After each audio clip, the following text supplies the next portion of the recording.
मुंबईतल्या हिरव्या भाज्यांचं वास्तव आम्ही आता तुम्हाला दाखवतोय। या भाज्यांचे आणि त्यासाठी वापरल्या जाणाऱ्या गटाराच्या पाण्याचे नमुने आम्ही घेतलेत।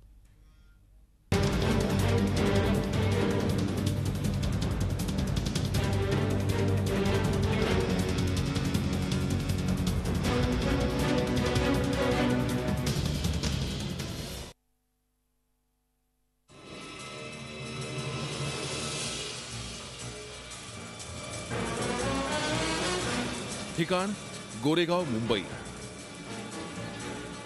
शेतजमीन रेल्वेची 2 एकराहून अधिक जमीन। इथे देखील आम्हाला काही वेगळं चित्र पाहायला मिळालेलं नाही। तेच गटारीचं घाण पाणी आणि त्यावर केलेली भाजीपाल्याची लागवड। जी न्यूज का तीसरा दिन और आज हम मौजूद हैं गोरेगांव स्टेशन के पास, जहां पर रेलवे ट्रैक के पास ही खेती की जाती है और यहां पर अलग अलग सब्जियां उगाई जाती हैं। और ये पास में जो नाला बह रहा है दिंडोशी से बहकर आता है, काफी बड़ा नाला है।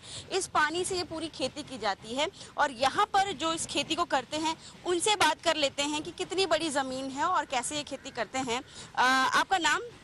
समीम शाह। ये बताइए कि कितने एकड़ में है ये पूरी खेती?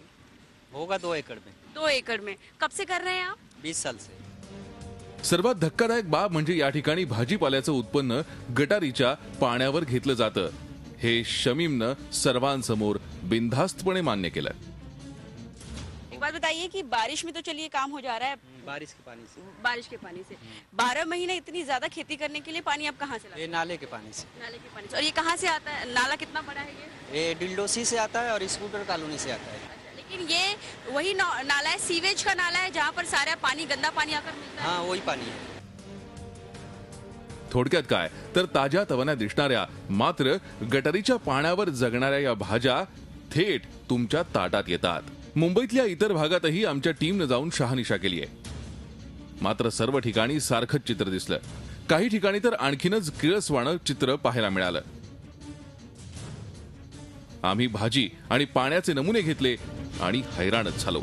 या दूषित पाण्याच्या तलावात हे सर्व मनसोक्त भाज्या धुत होते। कविता शर्मासह ब्युरो रिपोर्ट, झी मीडिया, मुंबई। झी 24 तास रहा एक पाऊल पुढे।